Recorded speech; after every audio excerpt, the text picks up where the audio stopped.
Man, did you pay any attention to the US track and field trials at all? I know it's a different realm of distance Yeah. to what you're running in, but man, it got me excited watching some of the performances over the middle distance that some of the guys and gals were running over there. Yeah, it's been a lot of fun. I followed it pretty close when I was like in college and competing and stuff at those distances, and I sort of like lost touch for a few years in there. But the last couple of years, I've been kind of getting into it, like following Diamond League and stuff like that. So I was all over the trials this year. Yeah, I can't wait. I reckon I don't know how familiar you are with names, but Cole Hocker and Hobbs Kessler, Oh yeah. uh, they look Yeah. unbelievable, man. Like I watched the final of the 15, and then I watched Hobbs run the 800 final. I reckon they're both real dangers in that hmm Olympic final if they can get through safely. Because I mean, Hobbs ran 143 over 800 a couple of days after his 1500 Yeah. final. Cole just looked ridiculous over that last lap, actually, of the 1500.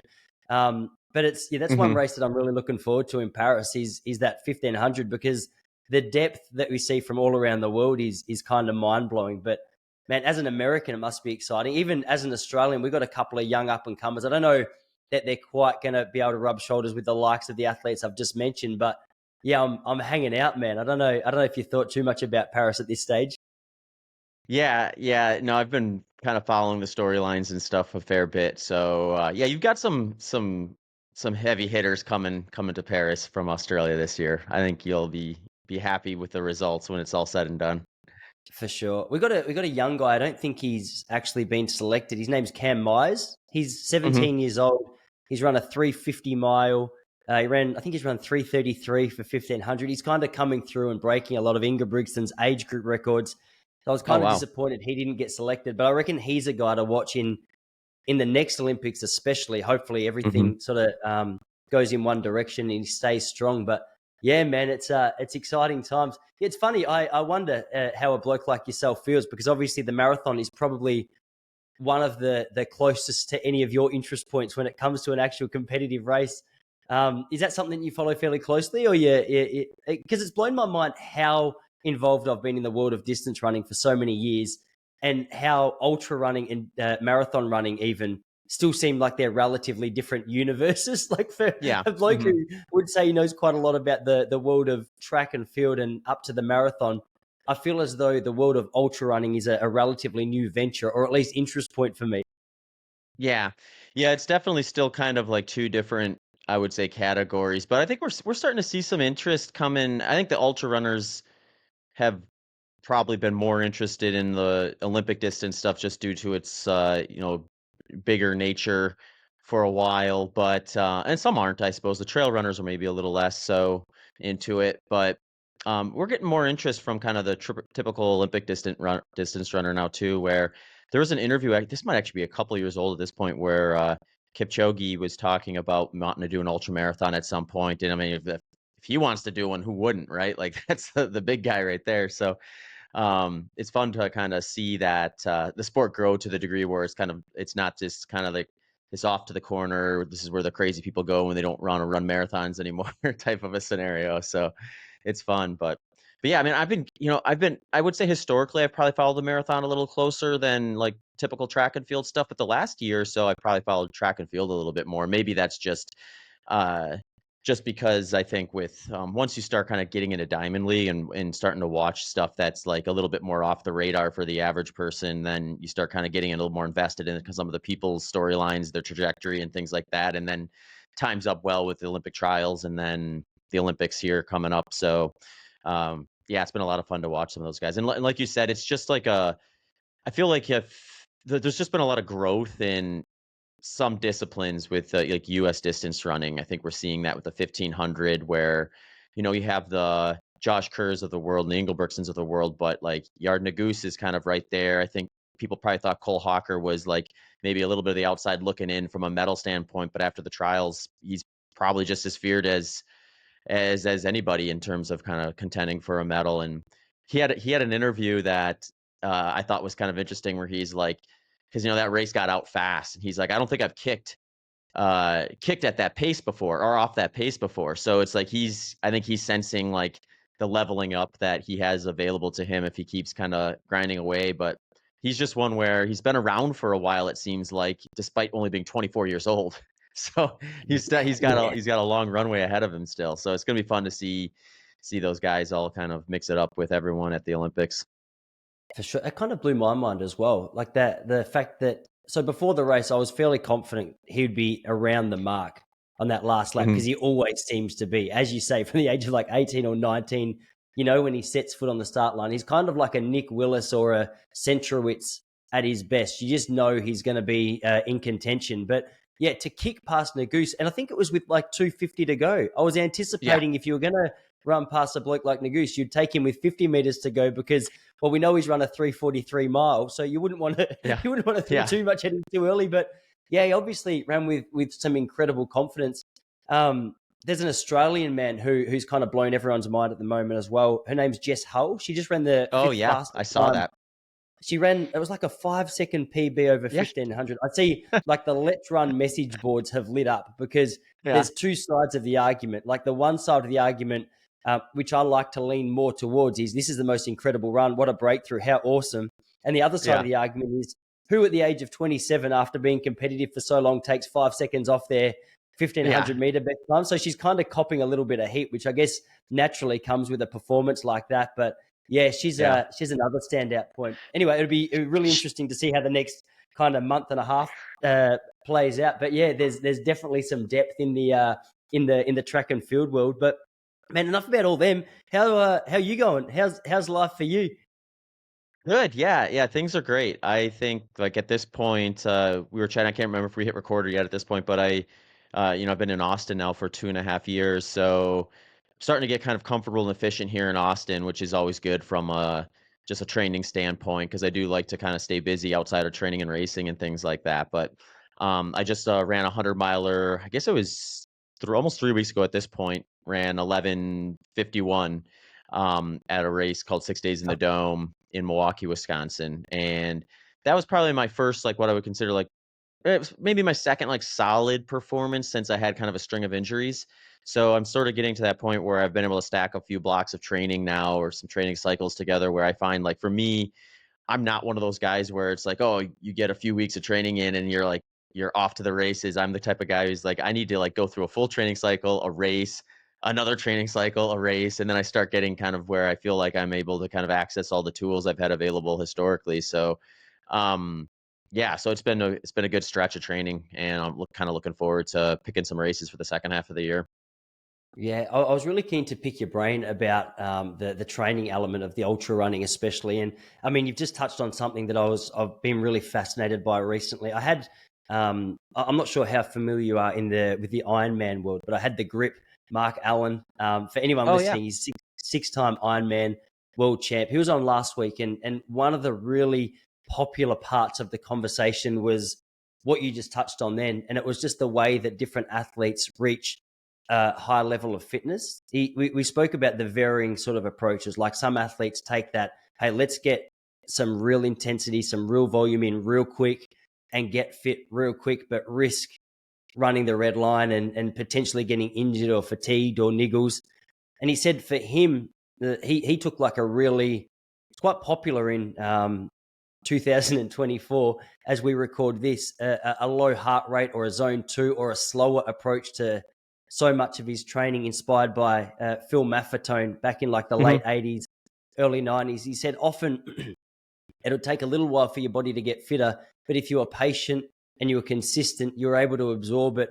And naturally, like consistency, the strength that comes with that kind of consistency lends itself to better performances. So the way you just sort of set out your lead back to a much better performance after your string of injuries sort of sounds like you're leaning to that second side of the conversation. Is that true? Like, how do you approach the building blocks of your training phases?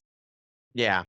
Yeah, I find this one to be a really interesting topic. I mean, you can find any sort of training plan from like I did nothing and I'm on a starting line of a 100-mile course to like, all these different like approaches. What I find that I think works best is kind of picking the or working on all the intensities you would for like a typical endurance race, Olympic distance type stuff. But the big question is going to be like order of operations, and all of them that I would say would have in similar would be kind of in line with like what Mark Allen was likely talking about, or Dr. Phil Maffetone, where if you can get a really strong foundation and really like from a time standpoint, the more time, the better, it seems to me. I mean, eventually people run out of time and, or so they just can't really tolerate any more volume from the impact of running.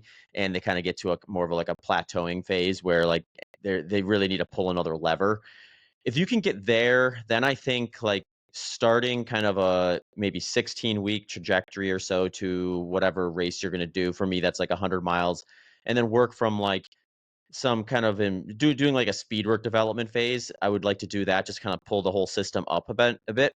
But then when I get kind of closer to the race itself, it's kind of back to the zone 2 base training type miles and just stacking a bunch of those, kind of consolidating them into tighter time frames in order to kind of like replicate the race day setting a little bit better. So for me, it'll be like I'll do like a series of short and long intervals, kind of pin to VO2 max for the short intervals, lactate threshold for the long intervals, and I'll do like a phase or a block of training of that in there, kind of sandwiched between like two big boluses of like lower intensity volume where there's not a whole lot of speed work involved in that. So yeah, it's pretty heavy on the low intensity stuff. For ultra marathon running, I think that kind of makes sense because it's also race intensity for the most part. But I do like the speed work development phase. It's a nice break in action, and I'm actually in that one right now. So a lot of times when I'm finish a race, if I recover well and I'm not taking like a longer than average off season, usually I'll jump into a speed work development phase pretty quick when I start structuring things again, because I'm kind of coming off a phase where I just tapped into a lot of like kind of lower intensity training as I went through like the ultra long run development phase of training. And like the level of improvement I have at that intensity, there's a pretty small margin there. Whereas I'm a little more separated from some of the faster stuff, some of the moderate to higher intensity stuff. So I'll usually do a block of that before I kind of get back into the more specific stuff. And what I find happens when I do that right and I stay, healthy through it is that when I kind of come back to the low intensity stuff after a speed work development phase, I'm just running faster at that same intensity. So then I can get like a little bit of value for every minute I spend at that intensity. I'm actually moving a little bit quicker. So it's sort of like just kind of pulling that whole system up a bit, then really lean into that system, that zone 2 intensity, just below aerobic threshold. And I just spend a lot of time in that. Yeah, it makes sense. That was one thing that I always used to when I was competing at a higher level. But even now, I mean, just for a little context, I'm training for the Melbourne Marathon, which is taking place in October. I'm not aiming to break Awesome. any world records. I think I'll like my goal currently, based on where I'm at, is like I'd like to just run sub 240. And then from there, I'd like to, commit the next couple of years to it. So I'm toying with a couple of different approaches myself. But the one thing that I've carried through, which you just mentioned, which I find so beneficial, is regardless of what distance it is, just doing a little bit of work which is faster than race pace, for the exact reason you just said. It's amazing when you go out and you get used to running, however much faster than race pace, and then you're required to run race pace. That Yeah. psychology, or the psychological impact of that is amazing. It's nice to look down at your watch and be like, like I'm so glad to see that was a faster Yeah. time than I was anticipating. Because even now, I haven't done a heap of work which is much faster than like 3-minute 20 per K pace. I can't. I'm not great at converting that to the mile to Yeah. the mile pace. So I'm sorry for any American listeners, but um, I've got a half marathon race next week, and I'm kind of just aiming to go out at around 3:30 to 3:36 pace and see how long I can hold that for. But already I'm like, in the back of my mind, I'm like, I haven't done a whole heap of work at much faster Yeah. than that pace. So it'll be really interesting to see how it plays out. Mark Allen also, just to go back to that conversation, he actually mentioned, and I can't point you to the research, but he mentioned it, that there is some research coming out which suggests that like early on in a training block, the actual higher intensity, shorter rep efforts can bring you back to a higher physiological fitness quite quick, rather than taking that longer, slower build up. And he goes, if you can get that balance right of injecting some pace, some intensity, early in a training block, and then just navigating when to back it off, that can be quite beneficial in bringing you to a particular level of fitness that would otherwise take you a few months to get to. I don't know if that's any part of the equation for you. Yeah, I mean, the way I kind of look at it is like I think of it as like opportunity cost. So like let's say I'm kind of coming off an off season, I go out for like a zone 2 run, and I notice that I'm running 30 seconds per mile slower than I normally would at that.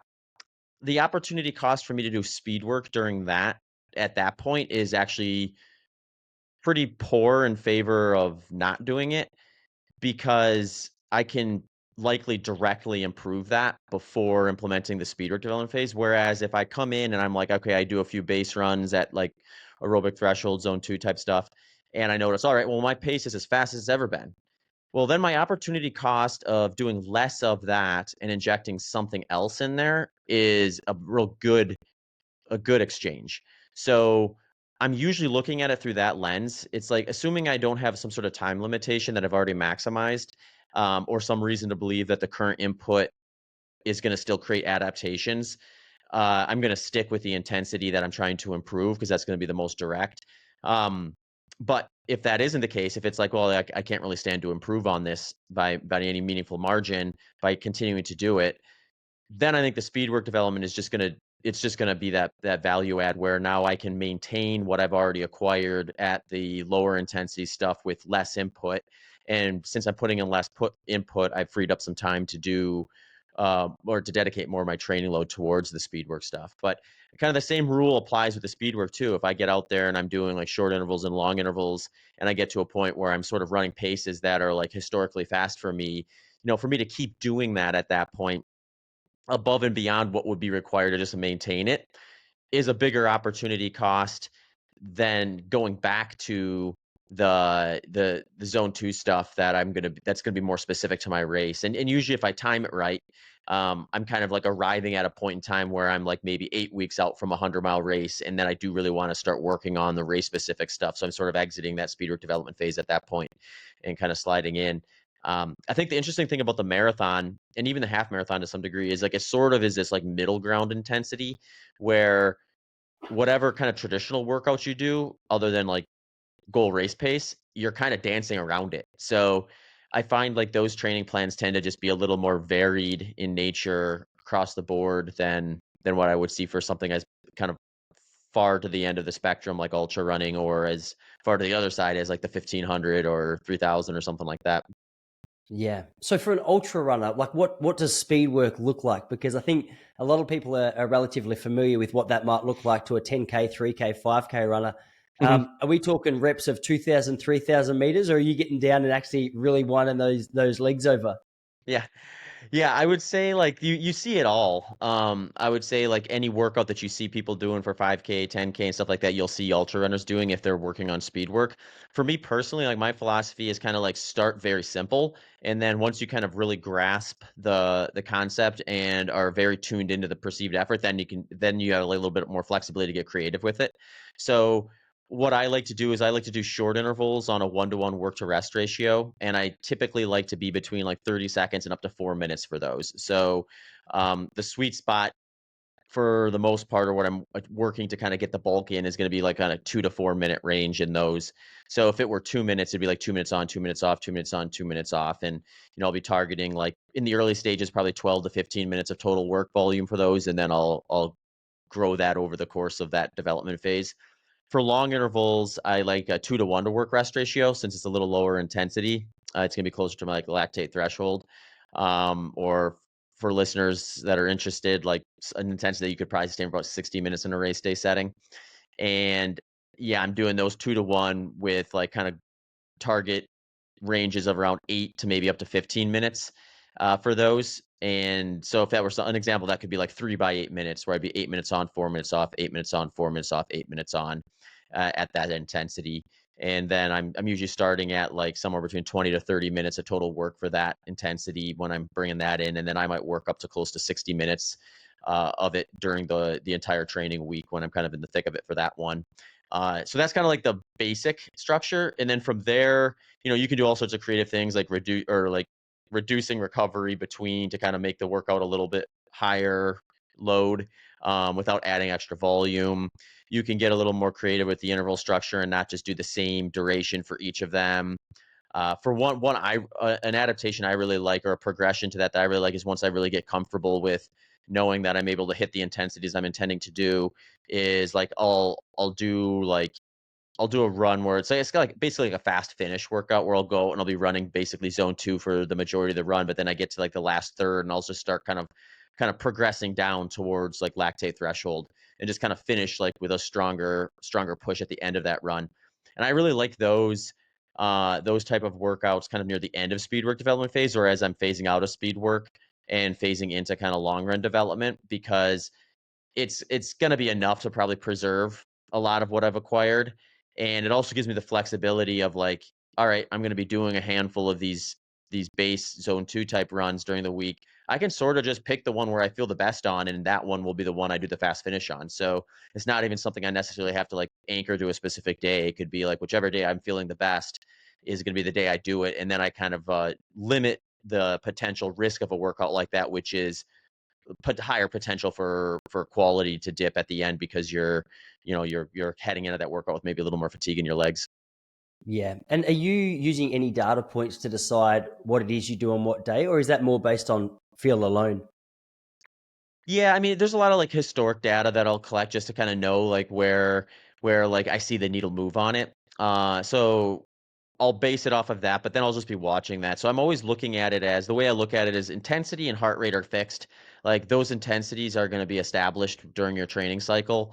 And what you want to see move in the positive direction is your pace. So if I'm working on short intervals, I'm going to be looking for that intensity to stay the same throughout that build, but I'm going to be looking for that pace to drop. So at the start of that sort of training cycle, my short interval pace might be like 4:55 to 5 minute per mile pace or something like that. The hope is once I start getting into kind of like the range where you should see some adaptations, like 4 to 6 weeks or so, I should see that pace starting to kind of come down at that same effort. So the workouts feel the same, but my pace is faster. That's kind of the rule that like kind of overreaching rule I'm trying to follow along the way. Yeah. And you're being guided as you run. Are you wearing a heart rate monitor for the sessions? I am wearing a heart rate monitor. I'm definitely pacing off of some combination of perceived effort or some predetermined pace that I'm confident is accurate. So a lot of times what I'll do is I'll either do like a race that's close enough in duration or do a time trial to kind of pin a pace to that intensity.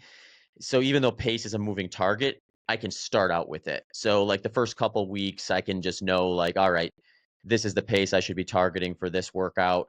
And then once I start feeling that perceived effort start to lessen over time, that's my kind of signal to kind of recalibrate and speed up a little bit. I'll use heart rate data as a post workout analysis, but it's just so messy when you start getting into like moderately high to high intensities, where it's just like the reading you're going to get isn't going to necessarily match the intensity that you're trying to hit based on a time trial or a race average. So for those, I tend to ignore the heart rate during it, but I will look at it afterwards. I think there's some interesting stuff you can tease out of it. You can see changes in what would be kind of a slow response metric from one workout to the next. Or you can see things like, assuming everything's controlled as much as possible, you can see things like, oh, my heart rate's recovering better in between those intervals, stuff like that. That I think can be useful. That, or how high does my heart rate get during that workout by the last interval?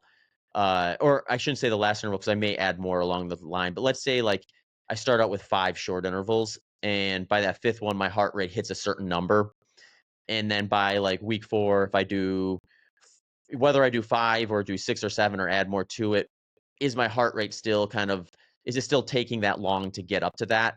Or have I bought myself more time before it kind of reaches that and those are all kind of just signs of efficiency and adaptations taking place. So I think there's some interesting stuff you can tease out of heart rate, even though it tends to be a little bit less precise when you're trying to do like intra workout pace gauging and stuff like that.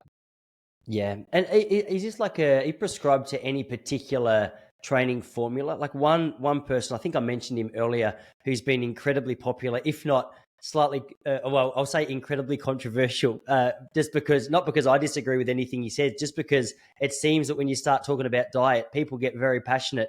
I had Phil Maffetone on here about 3 or 4 months ago. Incredible interview, incredible guy, super inspiring. I've stolen a lot of the tips and guidance that he spoke about throughout that conversation and applied it to my own training. Um, and I think taking, if not a 100% following of the math method, as I said, I've taken a few features of that.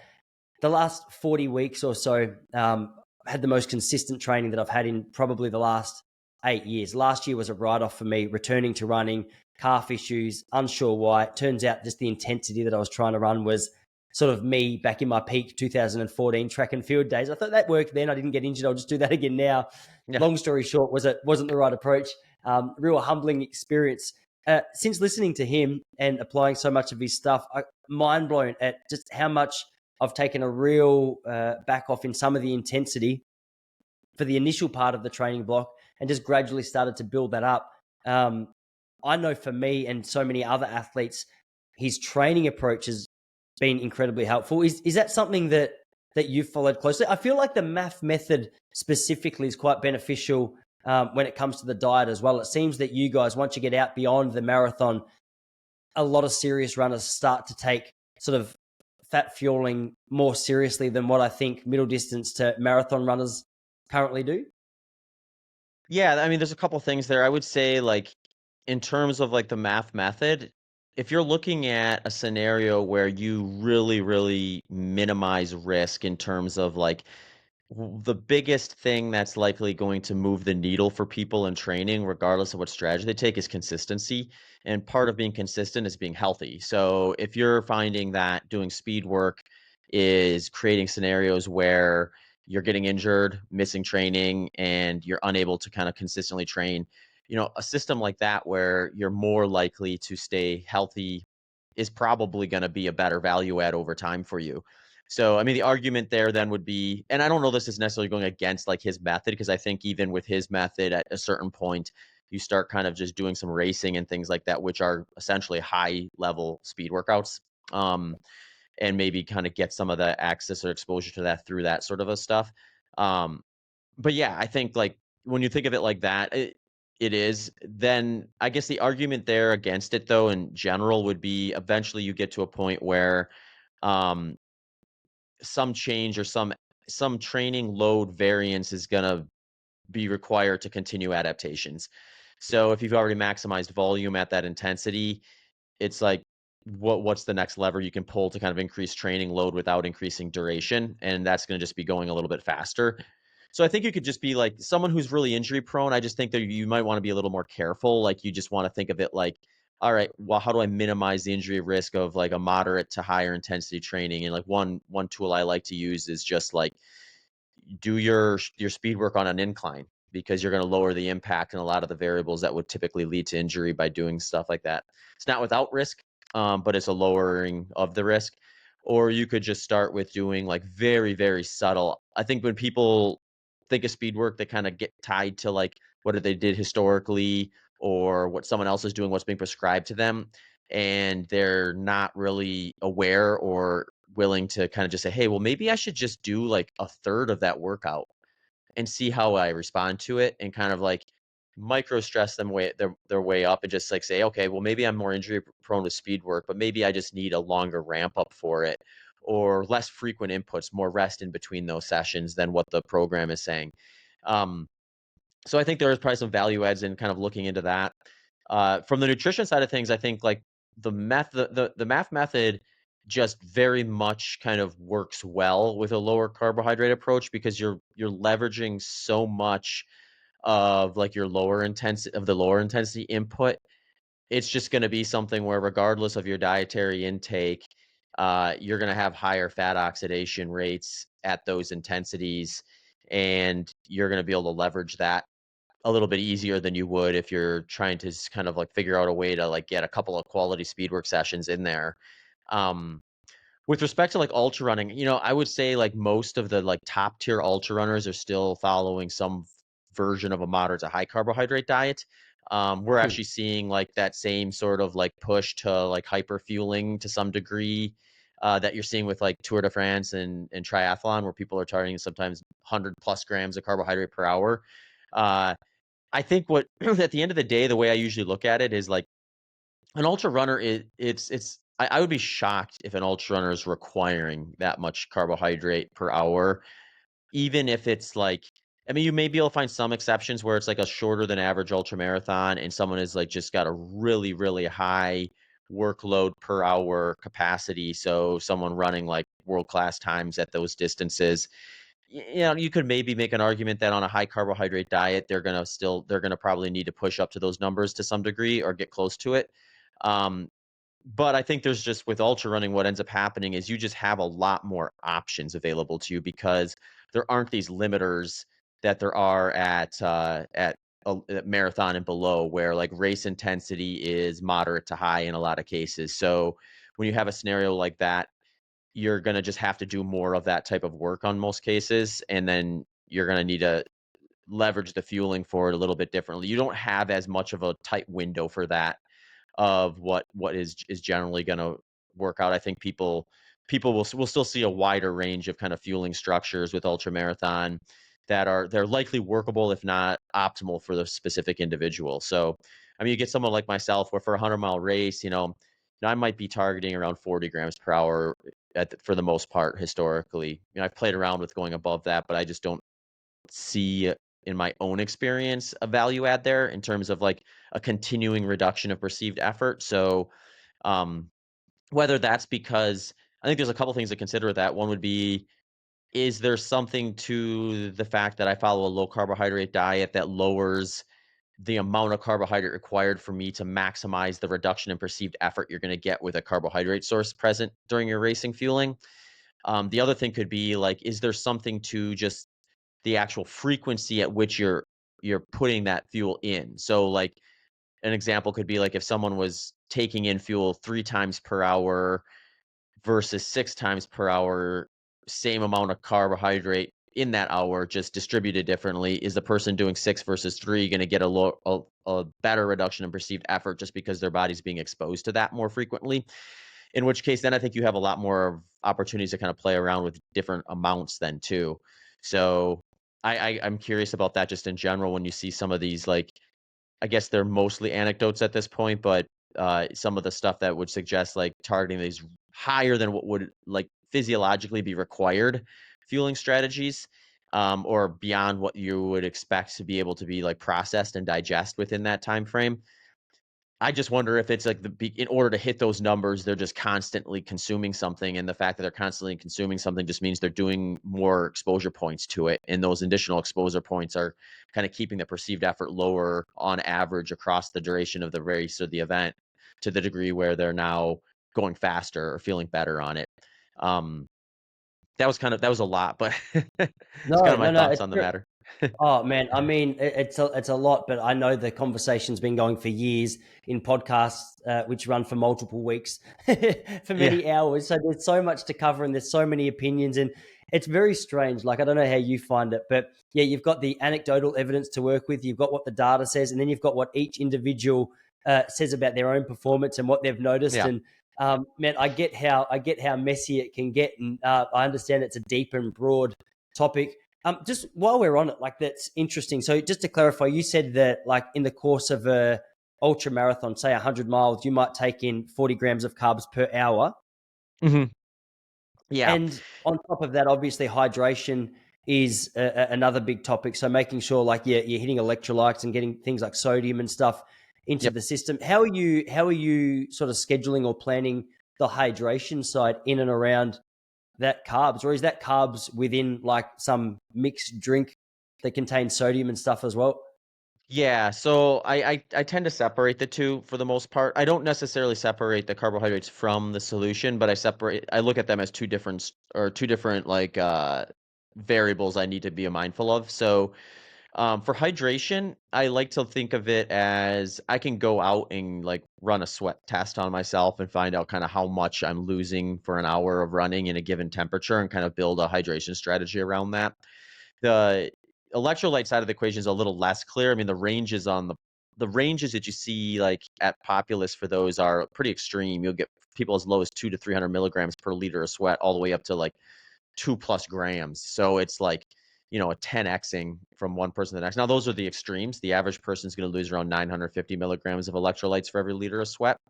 I've had my sweat tests done, so I know I lose 614 milligrams of electrolytes for every liter. So let's say I go out and I'm doing a run in race day conditions and I find out that I'm going to lose like a liter per hour. Well, if I know I'm going to lose a liter per hour, that's going to be my target for replacement. And then roughly, I think you can go a little lower than that. They generally recommend, I think, around 95% of loss rate is what you should target for replacement. But I'm going to pin my electrolyte intake to that level of consumption. So for every hour that I consume a liter of water, I'm going to make sure I have 614 milligrams of electrolytes, so I keep that balance intact. Now, if it's a race where that ranges, there are some like that where, maybe in the early stages, it's nice and cool in the morning, I'm only losing 500 milliliters, but then by the afternoon, I'm losing like a liter plus.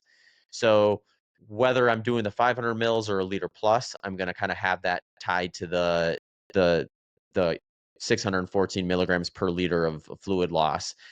So for 500 milliliters, I might be a little lower at 307 or 306. And then if I'm doing like over a liter, then I'm just going to add a little more electrolyte to that.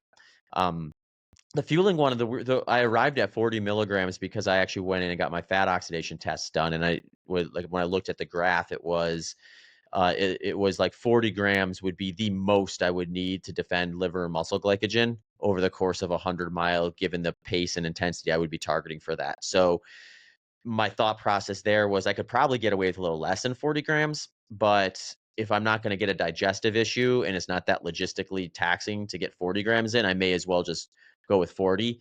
And that's kind of where I found ends up working the best in practice as well for me. So that's usually the race day target.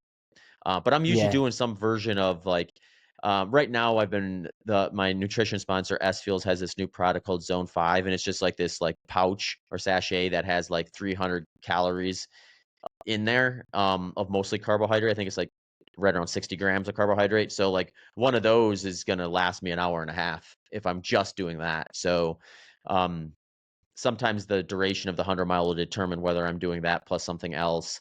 I usually like to have some variety in there. So usually I'll mix in maybe some solid food option that's more kind of crunchy, salty, savory, or just having a little more calories in the drink just to kind of help with the hydration process and give me something different than um just that one particular product. Yeah. Are you playing with these a lot during training as well, or do you feel like you've got a fairly good system in place? Because I mean, as I lead into Melbourne, one thing that I never used to think about was gels and hydration formulas and anything else. I pretty much just ate a good diet, made sure I was relatively energetic going to the start line, and Yeah. for better or worse, it seemed to work relatively well for my career. But I mean, you can't really ignore the benefits or the requirements of having both your carbs and your drinks sort of pretty tuned in when it comes to marathon race day. And I mean, this is a multifaceted conversation for me. I've sort of tried my best to limit it as much as possible. Like ideally, I like to fuel as much as I can with just a good, healthy, sort of broadly nutritious kind of diet, and then Sure. top up, particularly on my Sunday long runs at the moment. Like Sunday long run, I'm a little more free in the evening of Saturday throughout the Sunday, just making sure like I'll have magnesium formulas after the run, and I've got some sort of sodium carb mixes and gels and things that I'll use.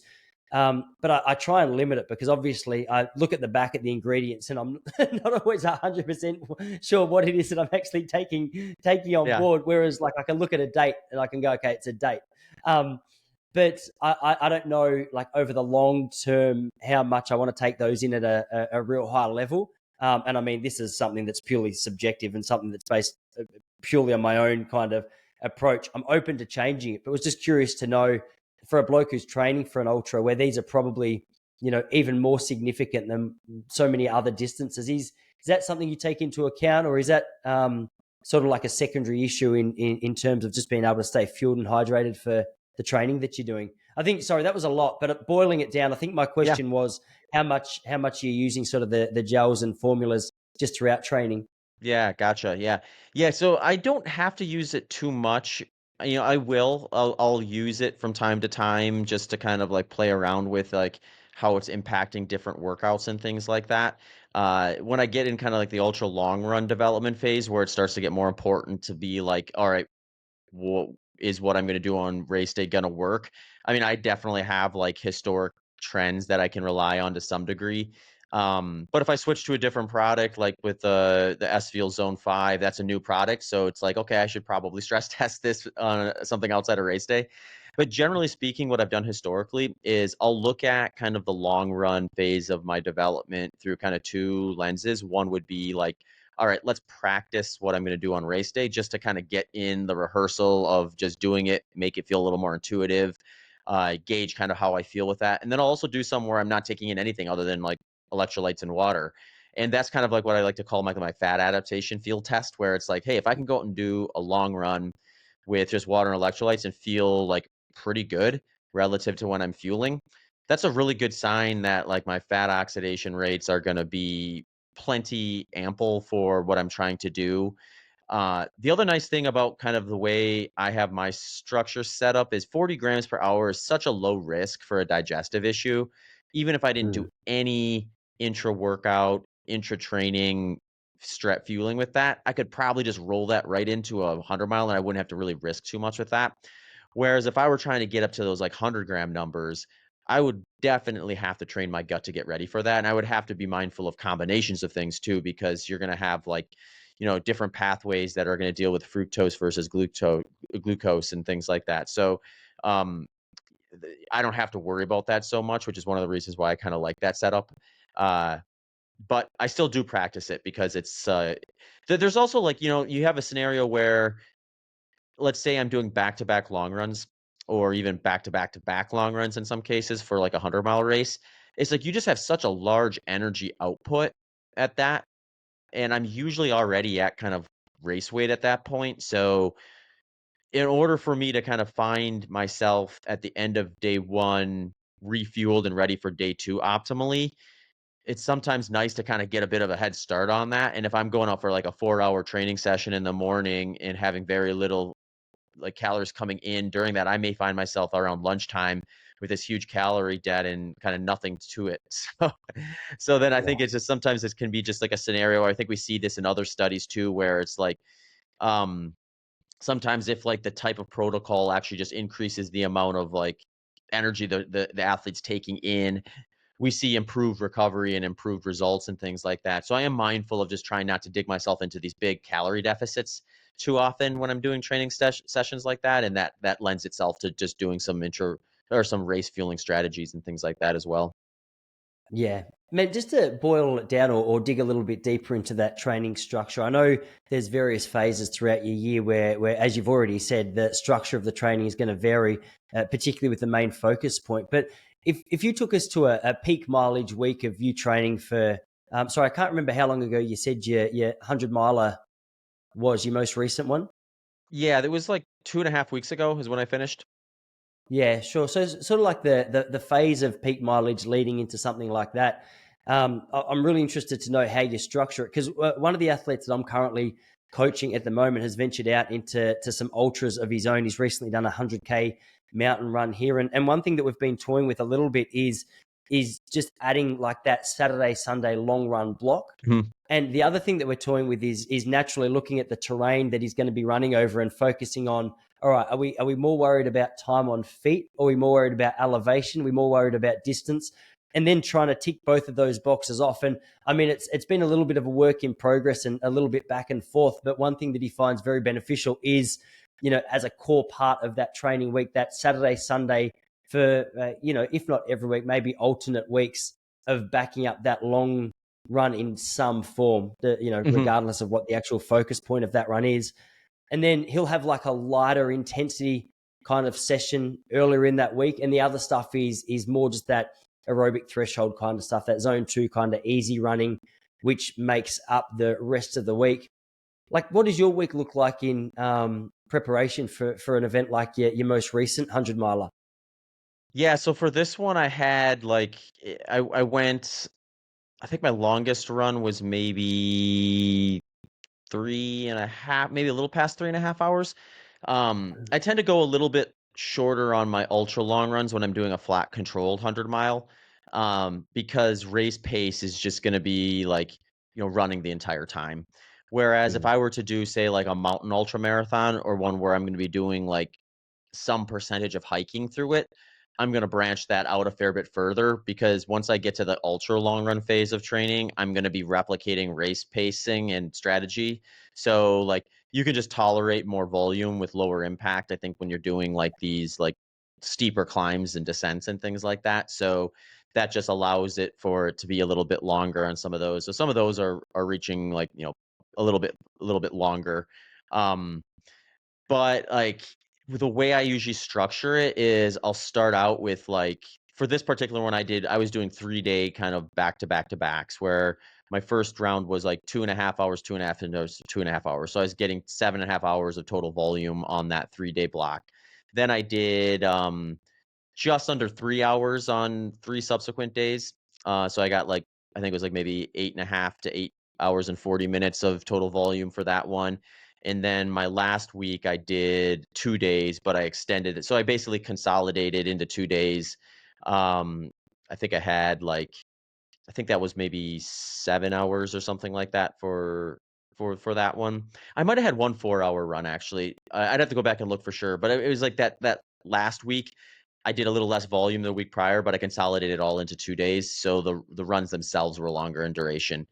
And that's kinda how I like to do it. I like to think like I think one of the bigger mistakes ultra runners make is they go out for these, like, ultra long runs, but they're running substantially faster than the pace they're targeting on race day. Hmm. So what that means is they're probably, like, losing quality near the end of those, and then they would probably be better off, like, increasing the quality of their running portion of that run, and then working on a skill set they're actually gonna use on race day, which is walking or hiking. So, I like to look at it through that lens, is, like, if you can kinda ballpark a figure of, like, what's the average pace you're looking to target for this event, and then what does that mean with a course profile in terms of like frequency of hiking, and start building the long runs out to mimic that as much as possible. And then I think then you don't have a situation where someone is sort of like just having this depreciation of quality and also losing out on kind of the value add, because there's also like the stealing from tomorrow type of mindset where like you start getting these long runs that go beyond like 3.5 hours, and you start to seeing this like kind of plateauing of some of like the major adaptations that would take place from running. So you're sort of doing a lot of hard work for very little return versus like stopping there, recovering quicker and getting back out sooner and acquiring more volume over the length of the plan versus for any one setting. Ultra runners tend to kind of hyper focus, I think, on like what's the key workout, or what's I got to go out and do that like that 50K route or whatever it happens to be. And it's like, that could be helpful. It's definitely going to be longer, and it's going to allow you to kind of practice a little bit more closely what you'll be actually doing on race day and experience a few more kind of the ebbs and flows of the day, experience a little bit more of like weather change throughout the course of the day, seeing if your gear is actually up for the task, or is it going to create an issue that you need to solve that'd be good to figure out in training before you're out there on the course.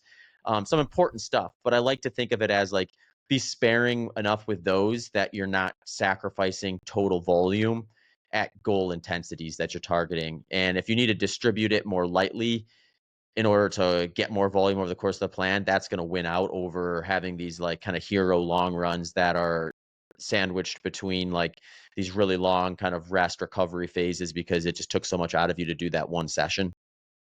Yeah, it's amazing how much the emotional, or like that temptation emotionally to just tap into that long run, just gets the better of so many athletes. Because what you say makes so much sense. Like the idea of perhaps just leaving a little in the reserve for tomorrow's session that you got to go out and do is a great idea, and not sacrificing the quality. But when you're out there, especially with the mindset of, okay, I need to get ready for this ultra marathon or whatever it is that you're training for, there's some little nasty voice in all of our heads that says, like, come on, just go, like, just push it. Let's just see, prove to yourself Yeah. that you're in the form that you think you're in. And it's I mean, you spoke earlier about pulling the different levers in regards to getting ready for the event. It's such a great analogy. Like the idea of, pulling the lever of just intensifying that run seems very tempting, but like the sacrifice for that is like very good chance of injury or performance plateau. I don't know how much of that came into your own injury that you said you'd been navigating. Like, do you know what was the cause of the injuries that you'd been dealing with most recently? Yeah, so I actually it started, what was it? Is it 2021? I actually had a pretty bad ankle injury where I partially tore ligaments on both sides of my right ankle. And then Oh, also had some like Achilles tendonitis in there that I wasn't aware of. But when I got the MRI, they were like, "Yeah, there's like there's some stuff in there." So that one took me. The funny thing about that was I took I think I took 4 weeks completely off after that, and kind of gradually reintroduced running. And I had a really clean buildup after that. I didn't have any issues with it. I did a race, and then the next training block after that, it started acting up on me again. So I'm not exactly sure why that happened the way it did, but it ended up I ended up re-injuring it later that next year. So I had to take another 4 weeks off after that, and then I went like really gradual, really focused in on kind of like more strength and mobility with it than I did the first time around, and sort of try to take a slightly different approach to kind of being a little more conservative around it. And then the ankle had more or less resolved itself, but then I ended up getting a sacral stress fracture last summer. Well, it's probably about, let me think. It's probably about 13, 14 months ago at this point. And luckily I caught it really early. Like I knew what it was. Um, and I went and I just got an MRI right away. And usually with like stress fractures here in the States anyway, it's like they don't want to do an MRI. So they first like they explore all the options. So by the time you end up getting an MRI and figuring out what happened, you might be 3, 4 weeks down the road, probably at least yeah. 2. But I just like had a good hunch that it was a sacral stress fracture. So I just went out of pocket and got the MRI like the day after or 2 days after. Had the results within a few days. They're like, yeah, we see some stress reaction edema in there, and then there is a slight stress fracture on that sacral ala. So then it's just like, okay, I caught it really early. So I'm just looking at like a 4 to 6 week bone remodeling timeline if I can stay off it. So after that, I was actually kind of curious about what the result for that was, because I've had no bone issues my entire life, no broken bones, no fractures, other than a sacral stress fracture, which I've had twice. So I'm like, there's something specific about me or something about this that area is just taking on additional load or stress that I need to kind of get underneath. So I did like some bone scans and stuff and blood work and things like that just to make sure that I wasn't like, you know, running into issues on that front. And I like my score, I think I was in the top like 4% or 3 or 4% on bone density. So it's like this isn't like a nutritional thing where I need to like change some of the inputs there to make sure like bone health is there. And I ended up hiring like a movement specialist to help me kind of like work on just form and just some imbalances. And we unearthed a bunch of stuff that was kind of related to like ankle, which may have been, part of it may have just been some residual like mobility issues from that prior ankle injury. But I also had some like hip issues and some shoulder issues that he wanted me to kind of focus on to kind of just get a little bit more, get my body working with itself a little bit better. So I went through like a full, like, I still do like a full mobility routine now that is very Yeah. specific to kind of like my body and its movement patterns and things like that. And that knock on wood, has been the end of it. So now I've been training consistently for a bit over a year and haven't had any like inklings of injury or anything like that. And actually this last year was the first season in a while where I've able to follow kind of. I like training races. Training races can be a little bit of a polarizing topic because it's easy to kind of like overextend there or do I was talking about before, like steal from tomorrow by doing too many of them or doing them and then losing out on future training by that bigger training load.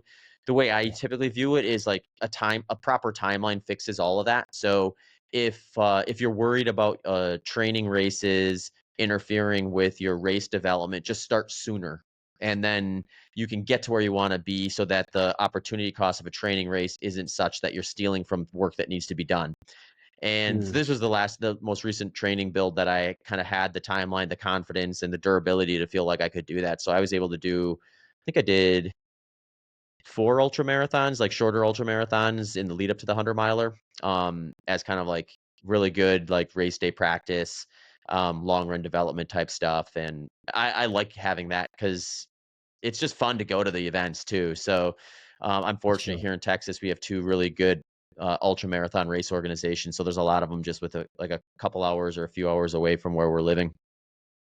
Awesome, man. Hey, who was the movement specialist that you got help from?